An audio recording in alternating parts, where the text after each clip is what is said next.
Assalamualaikum warahmatullahi wabarakatuh. Perkenalkan, saya Sabrina Kodrinova dengan NIM 21030151113 dari Program Studi Teknik Informatika Fakultas Teknologi Industri dan Informatika UHAMKA. Pada pertemuan kali ini, saya akan mempresentasikan materi Open System Interconnection atau OSI 7 Layer Model yang menjadi tugas mandiri pertama pada pertemuan keempat mata kuliah Pemrograman Jaringan Komputer kelas 5D yang diampu oleh Bapak Nuroji STMKOM. Berikut saya akan langsung memulai share screen untuk presentasi materi saya.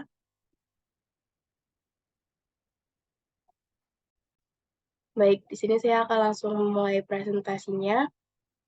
Oke, Open System Interconnection atau OSI 7 Layer Model, yaitu memahami struktur jaringan yang kompleks. Di sini saya akan membahas mengenai pengertian, pentingnya, dan fungsi dari OSI 7 Layer Model dalam memahami bagaimana data dikirim melalui jaringan komputer beserta cara kerjanya. Kemudian kita akan lanjut ke next slide.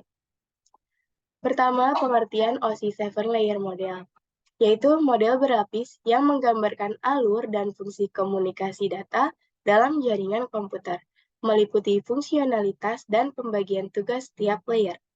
Kemudian next slide, yaitu ada fungsi dari OSI 7 Layer Model. Model ini memastikan komunikasi yang efektif dengan memisahkan proses transfer data menjadi lapisan-lapisan yang mandiri dan saling bergantung satu sama lain.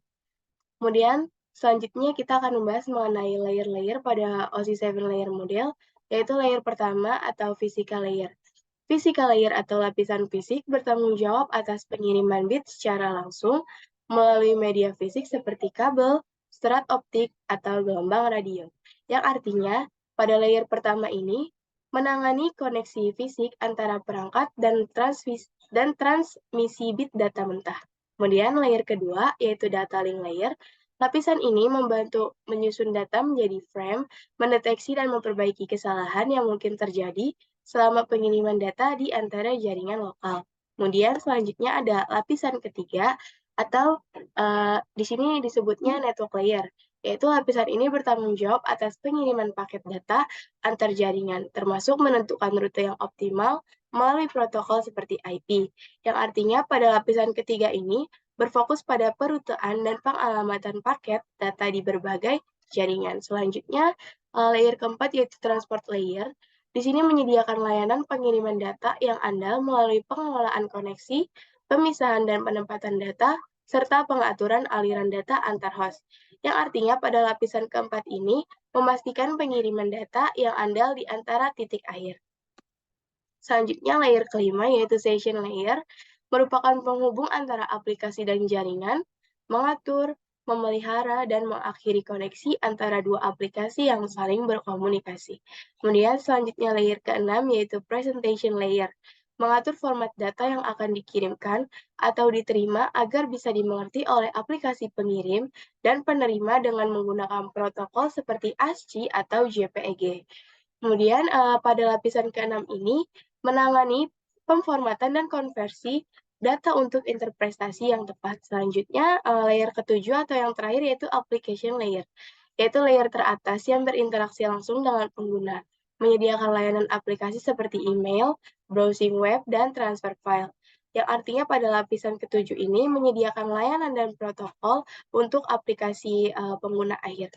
Kemudian di sini adalah cara kerja OSI. Nah, teman-teman, untuk lebih bisa memahami cara kerja OSI, di sini kita bisa memisalkan saja seperti mengirim surat.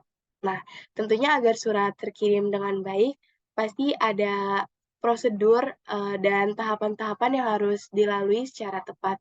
Di sini pada bagian mengirim data, pada tahapan pertama yaitu application layer akan mengirim data yang dikirim oleh user pada perangkat komputer penerima data.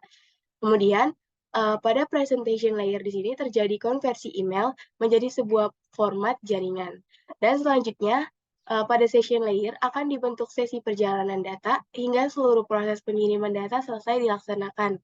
Kemudian pada transport layer, di layer keempat ini pengirim melakukan pemecahan data pada transport layer dan dikumpulkan kembali pada transport layer penerima.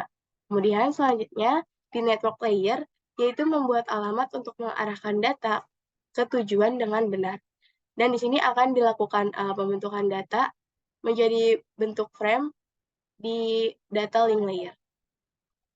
Jadi setelah di network layer tadi, kemudian pada layer selanjutnya yaitu pada data link layer, itu akan dilakukan pembentukan data menjadi bentuk frame serta alamat fisik. Dan terakhir, di physical layer atau si lapisan utama, data akan dikirim melalui perantara jaringan menuju lapisan transport penerima. Kemudian, nanti alur proses akan berbalik serta berulang dari physical layer ke application layer sampai mengarah ke jaringan komputer user. Oke, jadi kurang lebih seperti itu cara kerja OSI dan, sekian pemaparan yang dapat saya sampaikan mengenai materi hari ini, yaitu OSI 7 Layer Model. Semoga ilmu ini bisa bermanfaat bagi kita semua. Kurang lebihnya mohon dimaafkan. Akhir kata saya ucapkan wassalamualaikum warahmatullahi wabarakatuh. Terima kasih.